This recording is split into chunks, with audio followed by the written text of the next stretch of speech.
पहाड़ियों के बीच बसे एक शांत गांव में गोपाल नाम का एक किसान रहता था। अपनी कड़ी मेहनत के लिए मशहूर था।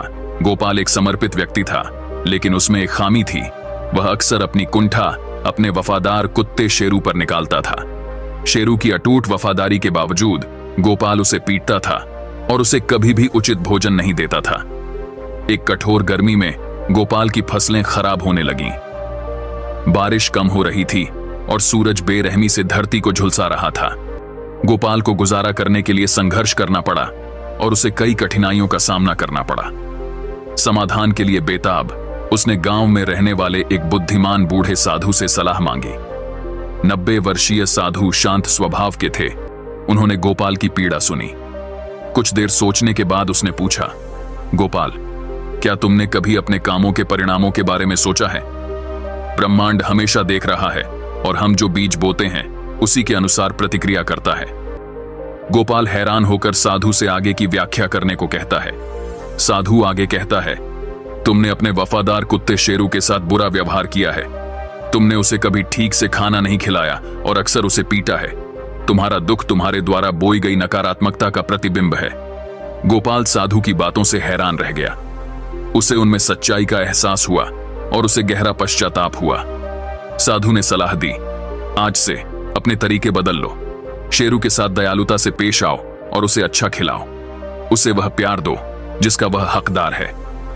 गोपाल ने अपने जीवन को बदलने का दृढ़ निश्चय किया और साधु की सलाह मान ली। उसने शेरू को रोटी खिलाना शुरू कर दिया और उसके साथ दयालुता और सम्मान से पेश आया। समय के साथ कुछ उल्लेखनीय हुआ। जैसे जैसे गोपाल का व्यवहार बदला, वैसे वैसे उसका भाग्य भी बदला। उसकी फसलें लहलहाने लगीं, बारिश वापस आ गई और समृद्धि एक बार फिर उसके चेहरे पर मुस्कुराने लगी। गांव वालों ने गोपाल में आए बदलाव को देखा और उसकी नई सफलता के पीछे के रहस्य के बारे में जानने के लिए उत्सुक थे। गोपाल ने साधु से सीखी गई बातों को साझा किया, जिसमें बताया कि कैसे ब्रह्मांड हमारे कार्यों को दर्शाता है।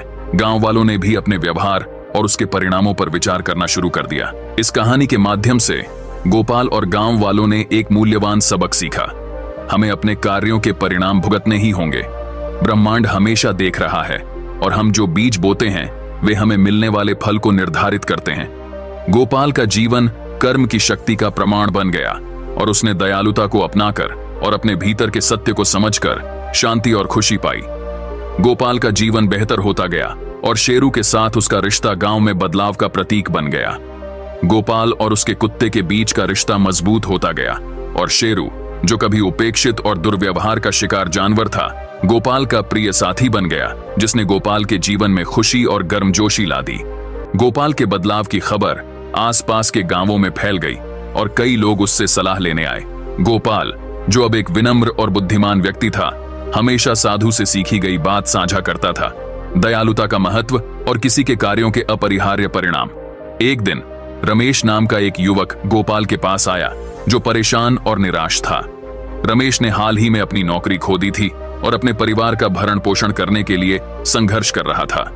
उसने सुना था कि वह एक साधु से मिली सीख को साझा करता है, दयालुता का महत्व और किसी के कार्यों के अपरिहार्य परिणाम। गोपाल के भाग्य में चमत्कारिक परिवर्तन के बारे में और मार्गदर्शन पाने की आशा व्यक्त की। गोपाल ने रमेश का गर्मजोशी से स्वागत किया और उसकी परेशानियों को सुना। उसकी कहानी सुनने के बाद गोपाल ने पूछा, रमेश, मुझे अपने कार्यों के बारे में बताओ और अपने आसपास के लोगों के साथ कैसा व्यवहार करते हो। क्या तुमने कभी अपने व्यवहार के अपने हालातों पर पड़ने वाले प्रभाव के बारे में सोचा है? रमेश ने हिचकिचाहट दिखाई, लेकिन फिर स्वीकार किया, मैं अपने परिवार और दोस्तों के साथ कठोर रहा हूं। मैं अक्सर अपनी हताशा को अपने ऊपर हावी होने देता हूं और उन पर अपना गुस्सा निकालता हूं। गोपाल ने सिर हिलाया और रमेश के साथ अपनी कहानी साझा की, साधु द्वारा दी गई बुद्धि पर जोर दिया। उन्होंने रमेश को अपने तरीके बदलने, अपने परिवार और दोस्तों के साथ दयालुता से पेश आने और अपनी समस्याओं को सकारात्मक और दयालु मानसिकता के साथ देखने के लिए प्रोत्साहित किया। गोपाल के शब्दों से प्रेरित होकर रमेश ने अपना रवैया बदलने का फैसला किया। उसने अपने परिवार के साथ प्यार और सम्मान से पेश आना शुरू किया, अपने पड़ोसियों की मदद की और अपने सामने आने वाले हर व्यक्ति के साथ धैर्य और समझदारी से पेश आया। धीरे धीरे उसकी परिस्थितियां सुधरने लगीं। उसे एक नई नौकरी मिल गई उसके रिश्ते बेहतर हुए और उसे शांति और संतुष्टि का एक नया एहसास हुआ। रमेश के बदलाव का असर बहुत तेजी से हुआ। गांव के दूसरे लोगों ने भी उसमें आए बदलाव को देखा और अपने कामों पर विचार करना शुरू कर दिया। गांव का समुदाय मजबूत होता गया। इस साझा समझ से एकजुट हुआ कि उनके कामों के परिणाम होते हैं और दया और करुणा सकारात्मक बदलाव ला सकती है। कई साल बीत गए और गोपाल ने खुशी और समृद्धि से भरा जीवन जीना जारी रखा। गांव में खुशहाली आई और साधु की बुद्धिमत्ता सभी के लिए मार्गदर्शक सिद्धांत बन गए। गोपाल अक्सर साधु से मिलने जाता था और उसे मिली जीवन परिवर्तनकारी सलाह के लिए आभार व्यक्त करता था। एक दिन जब सूरज ढल रहा था, गोपाल एक बड़े बरगद के पेड़ के नीचे साधु के साथ बैठा था। साधु, जो अब उम्र के साथ कमजोर हो गया था लेकिन फिर भी समझदार और शांत था, ने गोपाल को एक सौम्य मुस्कान के साथ देखा। तुमने अच्छा किया गोपाल, उसने कहा। तुमने जीवन का सच्चा सार सीख लिया है। हमेशा याद रखो, ब्रह्मांड हमेशा देख रहा है और हम जो बीज बोते हैं वही हमें मिलने वाले फल को निर्धारित करेगा। गोपाल ने सिर हिलाया। उसका हृदय कृतज्ञता और समझ से भर गया। उसने महसूस किया कि कर्म का पाठ केवल दयालुता का एक कार्य नहीं था, बल्कि जीवन का एक तरीका था, आत्म सुधार और करुणा की एक सतत यात्रा। और इस तरह गोपाल की कहानी पीढ़ियों से चली आ रही एक कालातीत कहानी बन गई, जिसने इसे सुनने वाले सभी लोगों को दयालुता का महत्व, कर्म की अनिवार्यता और सकारात्मक कार्यों के माध्यम से किसी के भाग्य को बदलने की शक्ति सिखाई। जैसे जैसे गोपाल बड़ा होता गया, उसे यह जानकर संतुष्टि की गहरी अनुभूति हुई कि उसका जीवन दयालुता और कर्म के ज्ञान के माध्यम से बदल गया है। उसकी कहानी न केवल उसके गांव में बल्कि आसपास के क्षेत्रों में भी प्रसिद्ध हो गई। एक मानसून के मौसम में गांव को एक अभूतपूर्व चुनौती का सामना करना पड़ा। बारिश पहले से कहीं ज्यादा तेज थी, जिससे नदी उफान पर आ गई और खेतों में पानी भर गया।